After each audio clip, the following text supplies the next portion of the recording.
Hello friends, எல்லோரும் எப்படி இருக்கீங்க? எல்லாம் நல்லா இருப்பீங்கன்னு நினைக்கிறேன். நேற்று வியாழக்கிழமை காலையிலேருந்து நைட்டு வர ஒன்லி க்ளீனிங் ஒர்க் வீடியோவை நான் உங்களோட ஷேர் பண்ணிக்கிறேன்.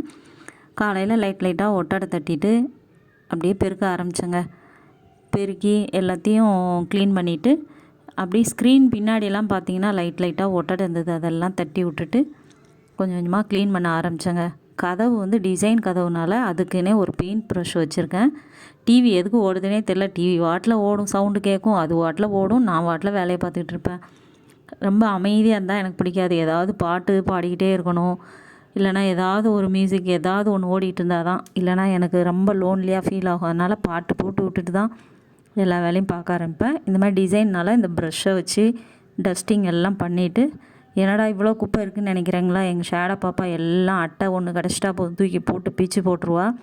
அவளுக்கு கொஞ்சம் முடி கொட்டுது, அது வேறு. எல்லாம் ஒட்டடை அடித்த தூசி எல்லாம் சேர்த்து பெருக்கி அள்ளிட்டேங்க. ஃபுல்லாக க்ளீன் பண்ணிவிட்டு அதுக்கப்புறம் மாப் போடணும். நாளைக்கு ஃப்ரைடேனா நம்மளுக்கு வியாழக்கிழமை வந்து எங்கேருந்து அப்படி ஒரு எனர்ஜி வருமோ தெரிலங்க.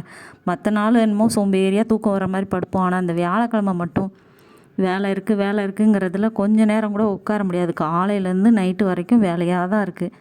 எல்லா ரூமையும் பெருக்கி விட்டுட்டு திருப்பி எல்லா ரூமையும் மாப் போடணும். வெயில் அதிகமாக அடிக்கிறதுனால நம்ம உடம்பை வந்து குளிர்ச்சியாக வச்சுக்கணும். மண்பானை தண்ணி நிறைய குடிப்பேன் நான். மண்பானையில் தண்ணி ஊற்றி வச்சிடுறது. அது இல்லாமல் நீர் ஆகாரம், அதாவது நான் வேணுன்னே கொஞ்சம் அதிகம் சாதமாக வச்சுட்டு நைட்டு வந்து மீதம் ஆறத மாதிரி பார்த்துட்டு தண்ணி ஊற்றி போட்டுருவேன். அதாவது நம்ம சாதம் வடிக்கிற தண்ணி கொஞ்சம் ஊற்றிட்டு தண்ணி கலந்து ஊற்றணும். அப்படின்னா தான் அந்த நீர் ஆகாரம் வந்து காலையில் நல்லாயிருக்கும். வெயில் தாக்கம் அதிகமாக இருக்கிறனால எங்கள் ஷேடோ பாப்பா அடிக்கடி தண்ணி குடிச்சிட்டே இருக்கிறா. நம்மளும் அதிகமாக தண்ணி குடிக்கணும். ஓரளவு 3 லிட்டராவது குறைஞ்சது தண்ணி குடிச்சிட்டே இருக்கணும். மோர் கலந்து மோர் கூட இஞ்சி, மல்லி இலை, கொஞ்சம் இஞ்சி தட்டி போட்டு ஒரு கேனில் அந்த மோர் நிரப்பி வச்சுக்கிட்டு நம்ம அப்பப்போ குடிச்சிக்கிட்டோம்னா அதுவும் ஒரு எனர்ஜி கிடைக்கும். சிஸ்டத்தில் பாட்டை போட்டு விட்டு இது ஈவினிங் ஆயிடுச்சு. எல்லாமே க்ளீன் பண்ணேன், துவைச்சேன். இந்த துணி எல்லாமே, சோஃபா கவர் எல்லாமே அதெல்லாமே மாட்டி விட்டுட்டேங்க. அப்புறம் சாமி பாத்திரமும் எல்லாம் கழுவி க்ளீனாக வச்சுட்டேன்.